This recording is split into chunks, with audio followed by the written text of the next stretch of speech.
Halo semuanya, welcome to my channel. Kali ini kita akan bercerita dengan judul Tergoda Janda Kakakku. Sebelumnya jangan lupa untuk di-subscribe, like dan komen.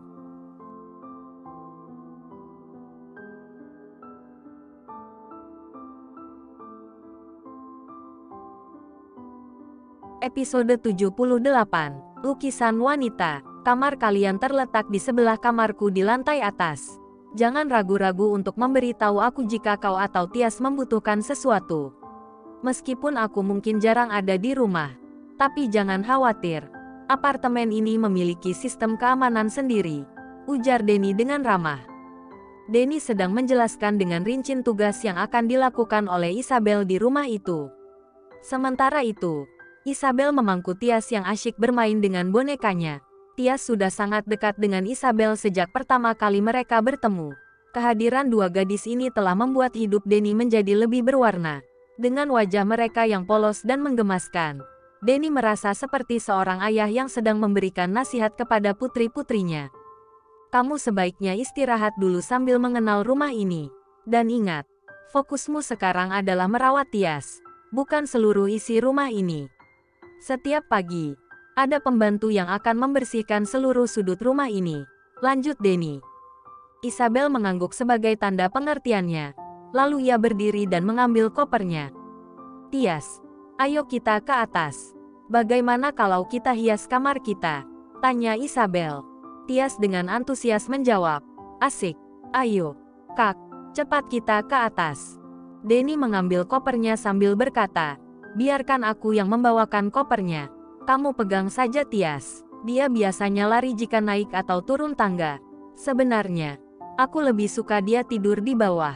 Tapi sayangnya, hanya ada gudang di lantai 1. Isabel dengan senang hati mengangkat tubuh Tias sambil sesekali mencium pipinya dengan penuh kasih sayang. Namun, tiba-tiba Denny berkomentar, Bele, aku bilang biarkan dia naik sendiri. Bukan karena badannya gendut, tapi karena kamu terlalu kecil. Hanya aku yang boleh menggendongnya, mengerti? Mendengar itu, Isabel segera menurunkan Tias. Kemudian, Isabel menuntunnya menuju lantai atas, dan gadis kecil itu dengan semangat menarik Isabel menuju sebuah kamar. Isabel terkejut saat masuk ke dalam kamar yang sangat luas dengan dominasi warna abu-abu tua dan kayu.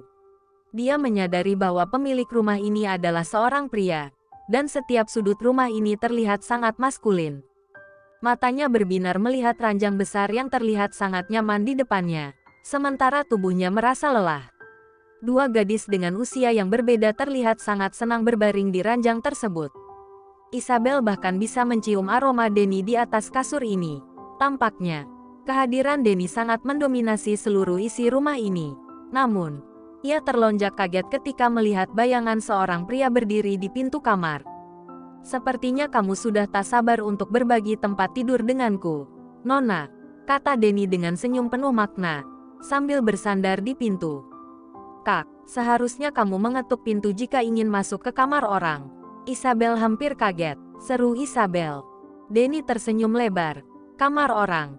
Tapi ini adalah kamarku. Tapi Tias yang mengajakku ke sini, tegas Isabel, enggan untuk menanggung kesalahan.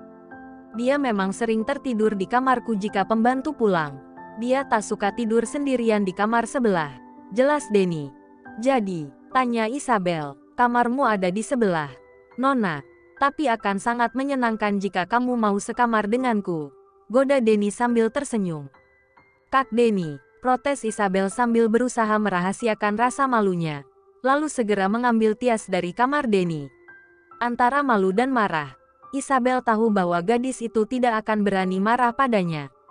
Isabel segera meninggalkan kamar itu tanpa menyalahkan Tias yang membawanya ke kamar Denny. Mungkin gadis kecil itu memang sudah terbiasa tidur di kamar Denny.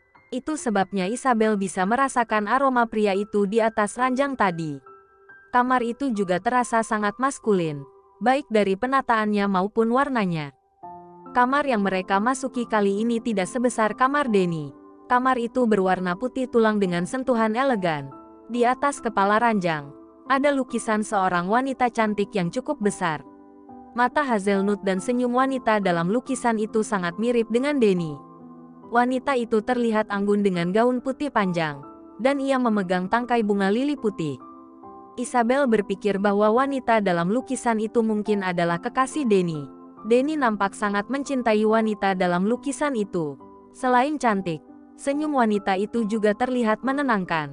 Mas, bagaimana jika kita pergi ke apartemen Denny untuk bertemu dengan Tias dan pengasuhnya? Kita juga bisa mampir ke apartemen kita sebentar. Ada beberapa barang yang harus aku ambil di sana, usul Anjani, yang sangat antusias untuk bertemu dengan gadis kecil yang merupakan putri dari ratu, mantan pacarnya. Anjani selalu menyukai anak-anak, dan ia telah mendengar cerita dari Arga bahwa Tias adalah gadis kecil yang sangat cantik. Anjani sangat ingin mengenal gadis kecil yang begitu disayangi oleh suaminya hingga saat ini. Dede di mana? Dia ikut dengan kita, kan? Tanya Arga yang tidak melihat putranya di kamarnya. Nggak boleh dibawa. Papa mengatakan bahwa dia tidak boleh keluar dulu. Mereka sedang melihat ikan di taman samping, jawab Anjani. Terkadang aku heran dengan Papa Gali. Apakah dia tidak lelah bermain dengan Dede? Padahal Dede kadang-kadang nggak mau berhenti belajar berjalan, kata Arga. Namanya juga sayang. Apalagi Dede adalah cucu laki-laki pertama di keluarga ini. Mas, ujar Anjani. Ya, sayang, kata Arga sambil mendekati istrinya yang sore ini terlihat sangat cantik dengan gaun panjang tanpa lengan berwarna merah muda. Kalau anak kita perempuan, bagaimana ya? Tambah Anjani dengan senyum. Arga mengernyitkan dahinya saat mendengar pertanyaan dari wanita yang paling ia cintai, yang berdiri di depannya. Terus kenapa jika anak kita perempuan? Bukankah itu bagus? Melengkapi keluarga kita. Putra pertama kita adalah laki-laki, dan anak kedua kita perempuan. Mas, apakah Mas tidak malas jika anak kita perempuan? Tanya Anjani. Pertanyaanmu aneh, sayang. Aku tidak pernah mempermasalahkannya. Yang penting adalah bahwa kamu dan si kecil sehat, sahut Arga. Anjani memeluk suaminya erat, mencium aroma sang suami yang selalu bisa menenangkan hatinya. Sayang, jangan terlalu kuat dalam pelukannya. Rasanya agak sesak, bisik Arga. Jiwa laki-lakinya mulai tersulut. Hal itu bisa dimaklumi, mengingat sang istri sedang menelusuri dadanya dengan ciuman-ciuman kecil. Arga berusaha keras untuk tidak menanggapinya secara tergesa-gesa. Mas, apa? Sayang, Arga menahan segala perasaannya sambil membelai punggung istrinya. Mas, apakah kamu merindukanku? Tanya Anjani. Tentu saja, sumpah. Aku sangat merindukanmu, sayang. Hanya saja, aku tidak ingin membahayakan ini, ucap Arga sambil lembut membelai perut yang mulai terlihat membuncit. Anjani meraih bibir suaminya dengan ciuman yang membuat seluruh tubuh Arga bergetar. Entah kenapa, Anjani mendadak ingin dimanja oleh suaminya. Ia merindukan setiap sentuhan yang selalu membuatnya melayang. Sayang, dengan nakalnya, Anjani mulai menorehkan jejak cintanya satu persatu di leher dan dada suaminya hingga pria itu merintih pelan. Kangen, bisik Anjani di telinga suaminya, dan pertahanan yang telah dijaga oleh Arga selama hampir 10 hari ini runtuh. Pria itu mulai membalas setiap sentuhan sang istri. Tangannya turun ke resleting baju istrinya, dan senyumnya semakin lebar ketika Anjani mulai melepaskan dressnya dengan sendirinya. Dia hanya diam saat sang istri melepaskan semua pakaiannya. Arga benar-benar menikmati saat ini, ketika sang istri tampak sangat menginginkannya. Ia tak bisa lagi menahan dirinya ketika istrinya tanpa diduga mengulum bibirnya dan bermain di sana. Sesekali ia memekik ketika dengan nakalnya bibir mungil itu menghisapnya dengan kuat. Sayang, suaranya memelas ketika Anjani tiba-tiba menghentikan aksinya saat sudah hampir mencapai puncaknya.